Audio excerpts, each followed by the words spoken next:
Asetus selinmakuulle, polvet koukussa, jalat lantion leveydellä.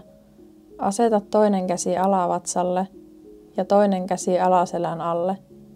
Jännitä vatsalihaksia ja vedä napaa kohti selkärankaa. Pidä jännitys 10 sekuntia kerrallaan. Hengittele rauhallisesti jännityksen ajan.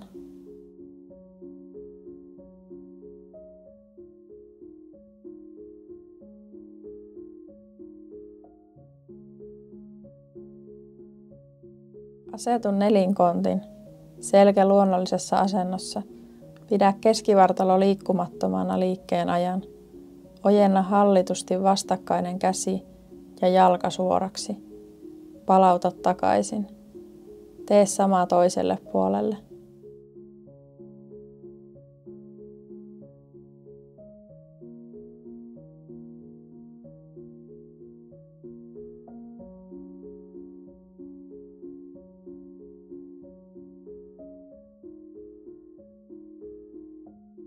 Asetu lattialle kyynärvarsien päälle, käsivarsi olkapään alla suorassa linjassa.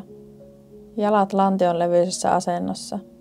Vartalo suorana, selkä luonnollisessa asennossa. Paina kyynärvarsia ja päkiöitä lattiaa vasten.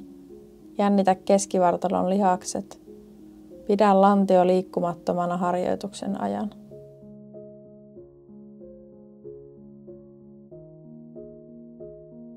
Asetu lankkuasentoon. Jännitä keskivartalon lihakset. Pidä lantio liikkumattomana harjoituksen ajan. Nosta jalkoja vuorotellen suorana ylöspäin. Tee toistot rauhalliseen tahtiin.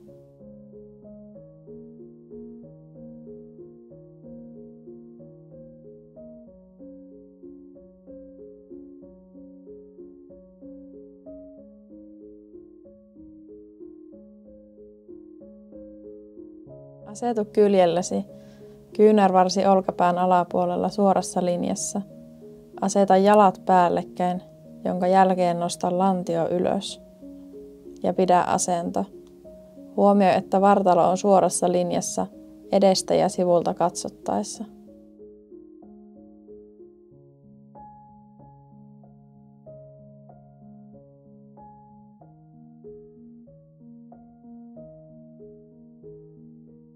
Asetu selinmakuulle, polvet koukussa.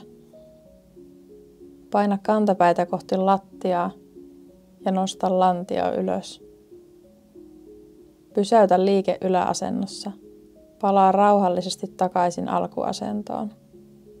Polvia voi työntää liikkeen aikana hiukan ulospäin kuminauhaa vasten.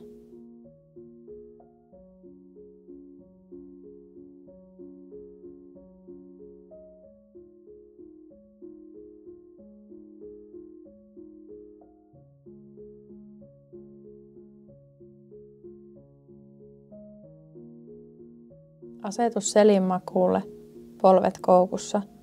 Harjoituksen aikana paina kantapäätä, hartioita ja käsiä kohti lattiaa. Nosta toinen jalka ilmaan ja lähde nostamaan lantiota ylös. Pysäytä liike yläasennossa. Palaa rauhallisesti takaisin alkuasentoon.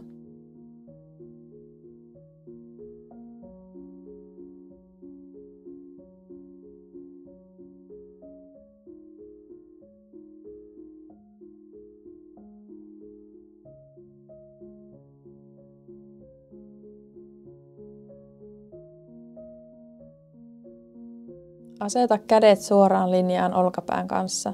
Nosta jalat suorana pallon päälle. Hallitse lapatoki, pieni pyöristys yläselkään. Lähde viemään jalkoja kohti käsiä. Palauta pallo takaisin alkuasentoon. Hallitse asento liikkeen aikana.